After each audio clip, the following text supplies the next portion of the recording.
కర్నూలు జిల్లా ఆళ్లగడ్డ మండలంలోని రామతీర్థం క్షేత్రం హరిహరి క్షేత్రంగా ప్రసిద్ధికెక్కిన ప్రముఖ వేద పండితులు వెల్లాల పుల్లయ్య శర్మ తెలిపారు.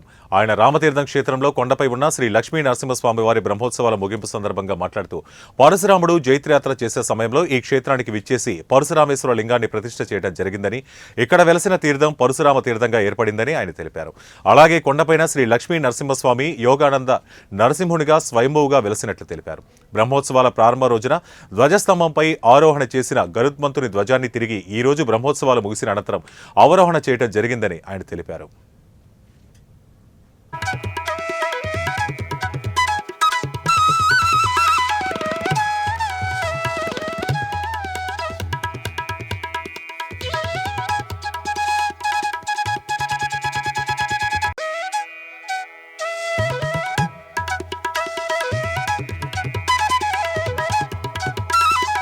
ఇక్కడ కింద అక్కడ తీర్థాన్ని ఏర్పాటు చేసి పరశురాముల ఈశ్వరుణ్ణి ప్రతిష్టాపన చేశాడు. పరశురామేశ్వరుణ్ణి ఇక్కడ కొండ మీద నరసింహస్వామి యోగానంద లక్ష్మీ నరసింహస్వామిగా ఇక్కడ వెలిశాడు. యోగానంద రూపంలో స్వయంభూమూర్తిగా ఇక్కడ ఉన్నాడు. ఈ స్వామివారికి ఈ పాల్గొన శుద్ధ ద్వాదశి నాడు నుంచి శుద్ధ పాల్గొన బహుళ విధియ వరకు బ్రహ్మోత్సవాలు జరుగుతాయి.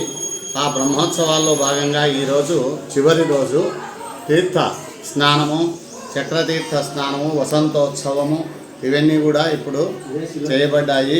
రాత్రికి శయనోత్సవం, ఏకాంత సేవ ఉంటుంది. ఈ యొక్క కార్యక్రమంతో ఈ బ్రహ్మోత్సవాలన్నీ కూడా ఇక్కడ కింద అక్కడ తీర్థాన్ని ఏర్పాటు చేసి